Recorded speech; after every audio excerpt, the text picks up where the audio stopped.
Senator Bam Aquino, Undersecretary Adrian Cristobal Jr., Ms. Dori Magsaysay-Ho, all the distinguished speakers, and all the honorable guests and colleagues and friends. First of all, my deep thanks for the organizers for really thinking that inclusive business merited a session of its own. And thank you so much for inviting me. I would like to just take you on a path of what inclusive business has gone through in the last few years, and to hope that we will all together be able to take it into the future. So the first part that I wanted to describe is why we really care about inclusive business. We care because we have to look at a development process that includes everybody. And for the World Bank, our goals are to end extreme poverty, but also to go towards a more shared prosperity. The UN just came out with their Sustainable Development Goals. They replaced the Millennium Development Goals, and they have very specific targets. And of course, here for the APEC members, you have the goals to build a more inclusive economies and a better world. So what do we really mean by this inclusiveness? For one thing is, I think we have to look at people in low-income communities and people who don't have access to services, not as beneficiaries of charity or philanthropy or corporate social responsibility, but full economic actors. They together are a $5 trillion market in terms of what they consume. They are the people who often provide services. They are not part of the economy officially, but in fact they are there and they are part of the whole economic growth that needs to take place. And I wanted to, before I get into the definitional part, I just wanted to go through a little bit of history, but I wanted to also answer Ms. Doris Magsaysay-Ho that the size of the companies is not a problem. You can have inclusive business models in micro-enterprises, small enterprises, medium or large. So it really is not the size, but rather the mind frame, as you well so put. What we really need to remember is that this mind frame actually came from Professor Prahalad, who has influenced many people, including myself, my colleagues, and many social entrepreneurs that I meet, and many inclusive business owners that I meet. And that was only in 2004. But it does not mean to say that inclusive business didn't exist, but the concept of looking at the base of the pyramid as an economic term, that just because people are poor, they don't participate in the economy, that book really did make everybody stop and think about it. So we owe quite a lot to the late Professor Prahalad. And then IFC, together with the World Resources Institute, came out with a more in-depth analysis of what exactly is the size of this market. It's the base of the pyramid, it's quite a big percentage of the world population, and that was in 2007.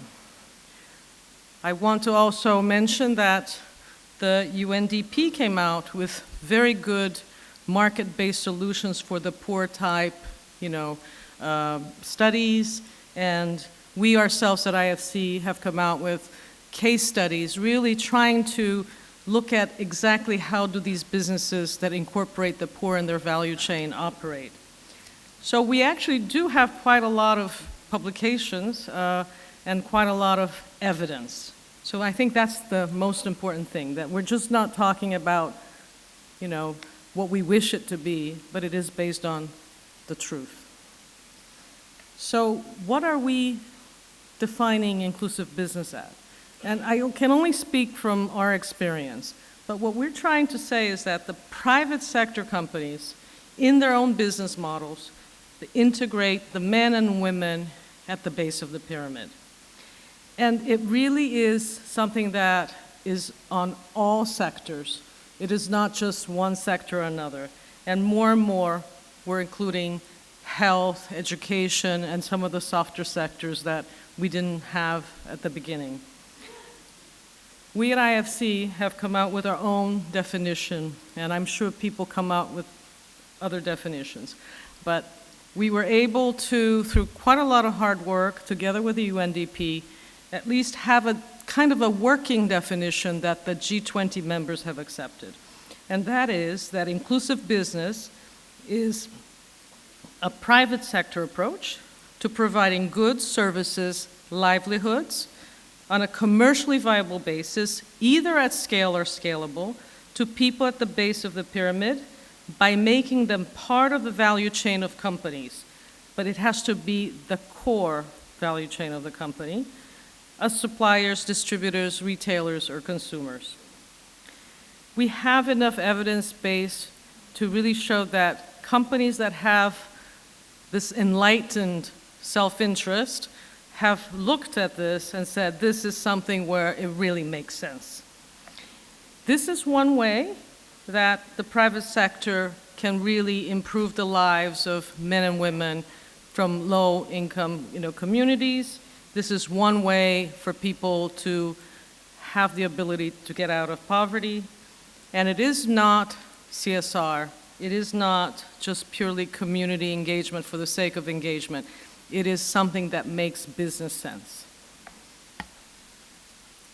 So in terms of numbers, hold on one second. Here we go. In terms of numbers, we just want to tell you that it is not a small thing. This is big. IFC has already invested over $12 billion, and this is when we started counting in 2005. We have over 450 companies throughout the world, more or less 90 countries.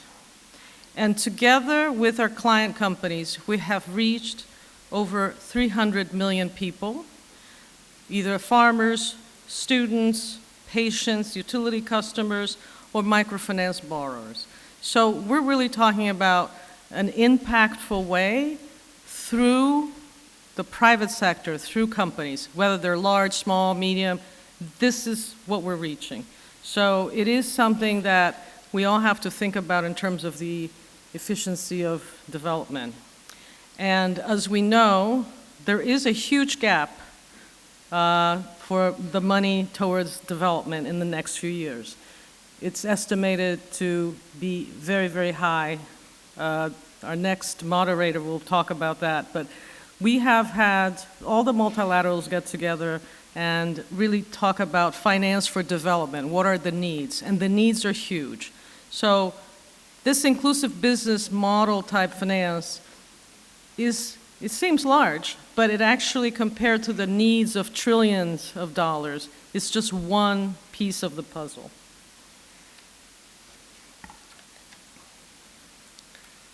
I wanted to just give you a very quick glimpse of what kind of sectors we are working in. Because we are a financing company, we are a bank, we can do equity, we can do debt, but we really are a financing company. It's normal that the financial markets are usually the way that we reach a lot of the private sector in emerging markets. So about 23% of what we do that goes directly to impact the poor is microfinance, microinsurance, and low-income housing, finance, that kind of financial type company. But we also do quite a lot in telecoms. We invested heavily in cell phones in Africa at the very beginning. One of the sectors that has always been important for inclusive business is agribusiness, because being able to reach, smallholder farmers and get them into a larger value chain is one of the ways to get farmers out of poverty.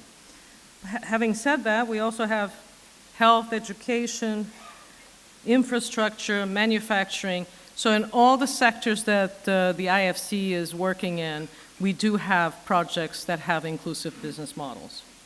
And we're also geographically quite dispersed. We are a global financial arm of the World Bank for the private sector, so we do have Sub-Saharan Africa, South Asia, East Asia, Latin America, and the Caribbean, and it's pretty much evenly distributed. So inclusive business is not necessarily one regional play. It's pretty much throughout our own portfolio. We have certain sectors, though, that we see more models that have come through. And as I said before, agribusiness, procuring crops from smallholder farmers or selling inputs to smallholder farmers. Education, we have really increased our activities in trying to get affordable education and vocational education. In health, affordable health care is something that is very much needed. We have housing, affordable housing. Again, in many countries, it is a bottleneck. And again, financial services, including mobile money. Mobile money especially has become something that we are looking into more closely. And finally, utilities. Still, one of the biggest issues is how do you get the last mile delivery of water and all types of services. So just so we all are on the same page, inclusive business can happen in any of the sectors. As long as you are including the poor as your customer, or if you're thinking of them as your supplier, that could be an inclusive business. So let me share you some actual examples. It's a lot easier if you just have some ideas of what kind of clients that we're dealing with. And the first one, as you already know, and it will be talked about later, is Manila Water. We invested very early on in Manila Water, and we continue to work very closely. I'm not going to repeat what's on the board, but you know, it is one of the most successful privatizations and concessions in terms of the poor really being reached. And if you get a chance to go into our website, we have a very nice video about this lady called Maxima who sells chicken barbecues on the street and how her life changed because she now has tap water in her own home. The next example is from Mexico, and it's about affordable housing for very low-income people. We actually have a video on this project also because this is a company that really sees that if you're low income, not only do you need a decent home, but you need a whole environment for your children to grow, and they provide computers in these homes because it is almost as if you're going to be a modern Mexican, you really need to be able to have access to technology. Very interesting company with very entrepreneurial founders, and they really see the housing service, not just selling a home, but when people get into a slightly higher income bracket, they can swap their starter home into slightly better homes. So they have a whole different view of looking at their clients. These are people that they want to have a relationship with for a long time. The next example comes from India, and it's one of our long-standing clients. We've been together for almost 15 years. The company actually wanted to sell drip irrigation to very low-income farmers because that way they can really improve their yield and they can get more income. But it turns out that they're so poor that the company realized that they would first have to start buying from these farmers. And they came up with an idea and they created a whole business line of buying onions and mangoes. They dehydrate them, and very quickly, Jain Irrigation, which was an drip irrigation company, became one of the largest exporters of mangoes, dried mangoes, and dried onions. And they were very clever because they knew that farmers have a tendency to side sell. So for the onions, they introduced a white onion variety, which people in India don't actually eat. They think it's like a garlic, so that the farmers really were, more than happy to bring back these white onions that they couldn't actually do anything with, and the company made sure that the farmers kept coming back to them, since the company actually invested in the farmers and gave them capacity building. This was one way to avoid the side selling.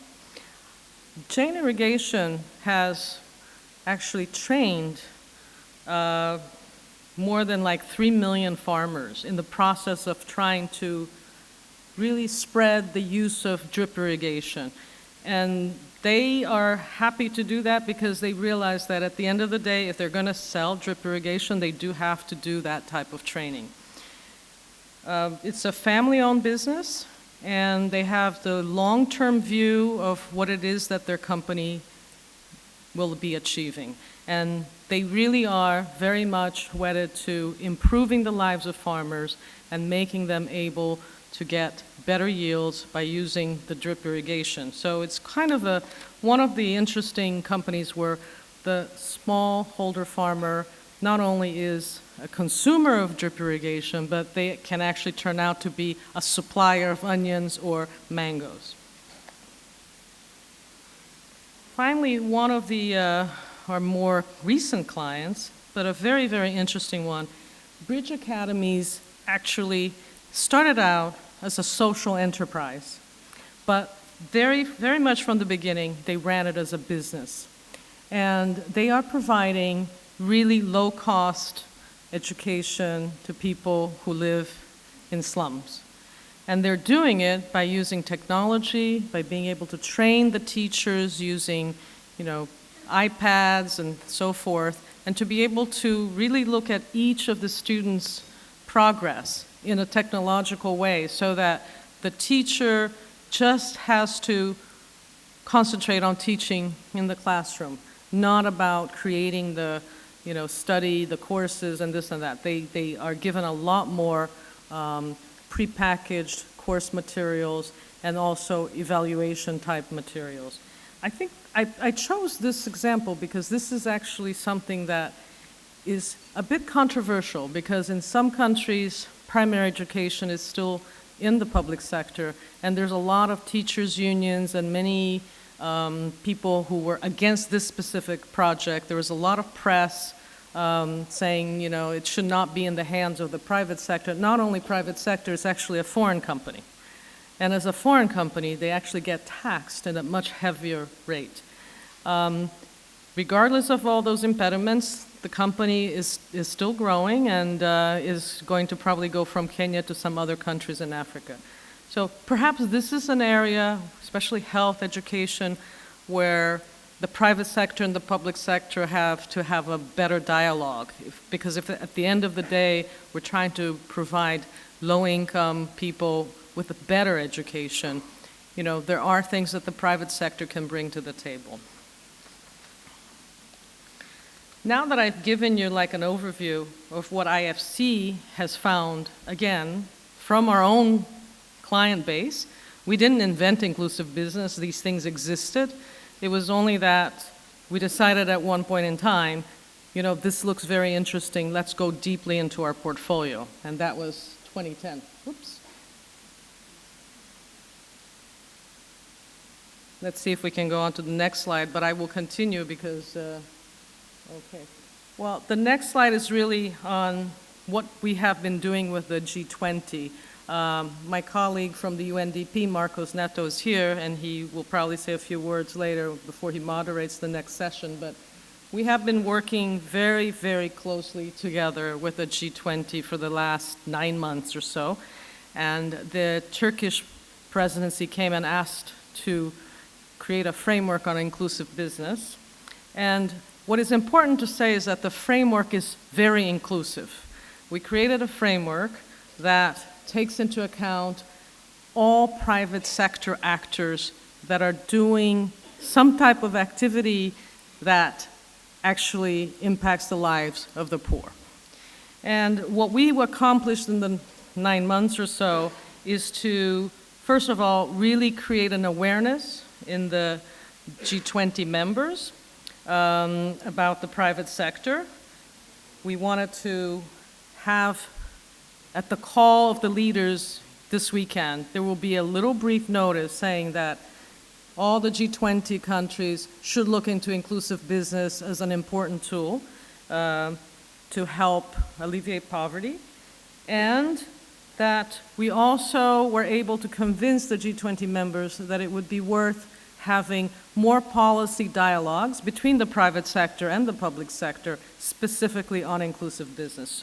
So those are two things that we fought for, and we were happy to be able to get to that point. And in order to do that, you can imagine there were 19 countries plus the EU, and we all had to come to some consensus on what is the definition of inclusive business.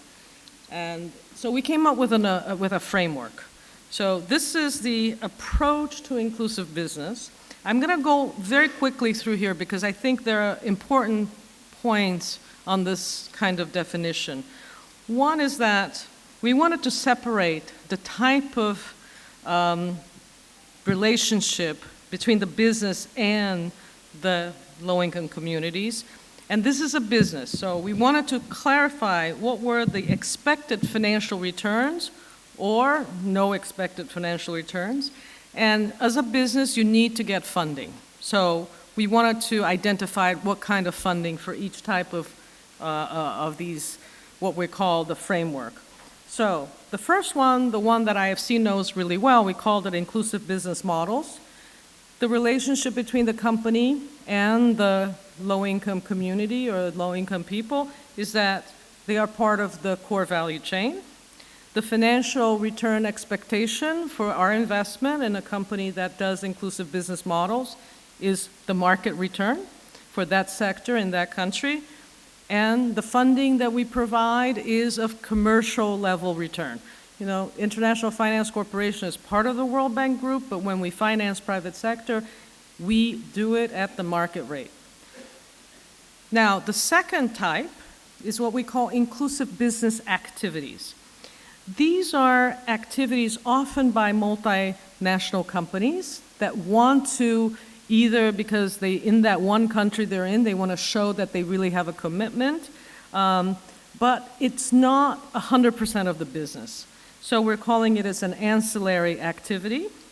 Now, when you're a big company and you try to do a value chain with smallholder farmers, you may not at the very beginning expect full commercial returns. So it could be the expectation that you're going to get your money back, which is almost like just saying, well, we're not going to make the full, 10% that we expect of other projects, but, we're going to break even. Or they could say for the first 5 years, we will be okay with a less than market return. This is after talking to many multinational companies and seeing how they finance these activities. So the primary funding type, usually we say commercial because it's from the company itself. So it is not as if they're getting a grant or some kind of subsidy from the outside. And the final and very important point, especially here, is that we include social enterprise initiatives as part of inclusive business. Because when you first start out, you don't really know where you're going to end up. And it could be something that's an ancillary or a core to the social enterprise. But the one different thing is that many social enterprises are not maximizing profit. They may want a return. They may want to be able to cover all their costs. Professor Yunu's definition of social business is that you have to cover all your costs and you can maybe take 10%. So it varies according to different players. But here we're talking about an entity that can get funding from mixed sources. Sometimes it's philanthropy, foundations, government, or sometimes they can get some commercial money, but with a lot of grants for the capacity building. So this was kind of the compromise that UNDP, IFC, and other international organizations came up with that was accepted by the G20. And I feel that there's room for everybody here. Let's face it, the problem is huge, so we need everybody to help.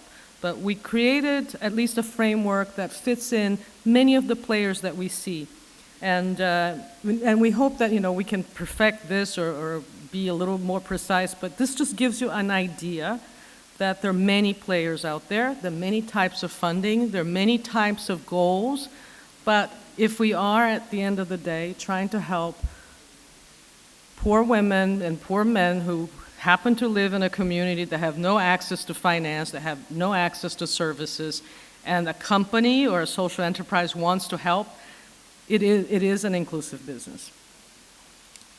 So this being kind of like the crux of what we really fought for many months, and then and Marcos is here to attest to that, we were able to convince the G20, and so the next steps on the G20 roadmap is that they have agreed that we will explore a platform. It's called a G20 Inclusive Business Platform, but it really is to look at what policies exist out there. And it's not easy. Within the World Bank Group, I tried to find policies that are both pro-poor and pro-private sector, and they are not labeled that way, because this is a new concept. And so we have to really go through many layers to find out exactly what policies actually help inclusive business. Having said that, the majority of the inclusive business clients we have not had any help from any kind of subsidies or anything from the government, and they are successful. So I don't think that the policy makes the inclusive business. It is more that future policy may be able to help more inclusive businesses come up. But it's not a deterrent, but I think it's a good place to start and have a dialogue. And then the second thing we promised to the G20 is to come up with a much harder evidence base. We do have a lot of case studies, but we probably only have a certain percentage of our 400 clients that we did case studies with. So that's one more thing. And the other one is to see if we come up with the policies that seem to work in some countries, how do you implement it in other countries? So a peer-to-peer learning and more activities about what has worked, what hasn't worked. And again, it is not easy. Within the G20 delegates, when we ask them to go back and ask, what are you doing right now in inclusive business? Many people came back and said, it's really hard because we don't even know which ministry this goes to. And oftentimes the delegates were from the Ministry of Economic Planning or Foreign Affairs, and they would have to go back and talk to the Ministry of Agriculture, the Ministry, of Trade, and it's such a difficult thing to put everything on just one page. But again, I think it's a worthwhile thing to do, and we will be continuing to work once the G20 presidency goes from the Turks to the Chinese. That's on December 1st. Finally, I have another slide here. Hold on one second, I don't know. Yeah. This is just a visual kind of representation of how, if you put inclusive business in the middle, there are a lot of policies that deal with rules, with information, financial, resources, capacity, and then you have all these actors, the government, the companies. It's a little bit hard to see, but it's that complex. But at the end of the day, you have, a company, an inclusive business, and I think what's amazing is that, as we see from the Ayala Group, there are companies and groups that are doing it without any of the support.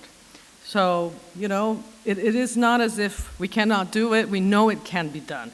I think that is the most important thing, to leave this room today understanding that, at least from IFC's evidence base, 400 companies have done it. I'm sure there are thousands of companies that have done it. It's just that they don't even know that they're doing inclusive business. So it's for all of us here that are already converted to go out and really talk about inclusive business. Find out if people are doing it. Find out if a medium-sized company is doing it, a small company is doing it. But make it so that this becomes what is normal. We have to change the mind frame, and we just have to go about it saying, in the future, all companies are going to have an aspect of inclusiveness, because that is what we all have to do. I think that I've been in development work, but in the private sector side of development, and really meeting all the clients that do inclusive business is the most amazing thing, because these are really businessmen. They are really thinking about their business, they're thinking about their legacy, they're thinking about leaving a company for the next generation that they can be proud of. And amazingly, in Europe, many larger companies are actually doing inclusive business. That's one of the things that they tell us is we need to have this kind of a company to recruit better people to come into our companies. Because young people nowadays really want to work for a company that has a purpose that they can be proud of. So I think that this is the future. I'm really very grateful that I've met so many very wonderful leaders who are ahead of their time, but I think this is the path to the future. I think that many, many companies will do this. This is, for inclusive business right now, it's still at the earlier stages. It's what sustainability was 10, 15 years ago. And eventually everybody's going to say, okay, what are you doing in terms of your core business and really being able to reach the poor? Okay, in conclusion, I'm just going to give you, I think that the slides will be available on the website. So this is the kind of publications that we have done at IFC. There are lots of publication, but one thing I wanted to share with you is that we did a global consumption database last year. And this is all the household data that the World Bank gets from governments. We were able to work with our World Bank colleagues to make it so it's very easily be searchable. And for two countries that are large, Brazil and South Africa, it's actually done at the state level. And you can find out what is the consumption of dairy in Colombia. And it will give you a breakdown in different kind of income segments, including the lowest segment. So this is just to share that, yes, there is not that much information, but we're all trying very hard to get the information so that people who are looking into working in a sector, in a country, in Africa, and they want to get at least some idea of what is the household expenditure for that item, they can actually go in and you can download it into Excel and work on your own. So that's one contribution that we were able to make because we are part of the World Bank group, and we said, okay, this really makes sense. And then we do have our 40-plus case studies. They're only 2 pages, so it's just kind of a summary of what the business model is about. Thank you so much. I am so delighted to have been able to share this little journey that I've had personally in inclusive business, and I really do hope that we are all going to together reach an even better goal. Thank you.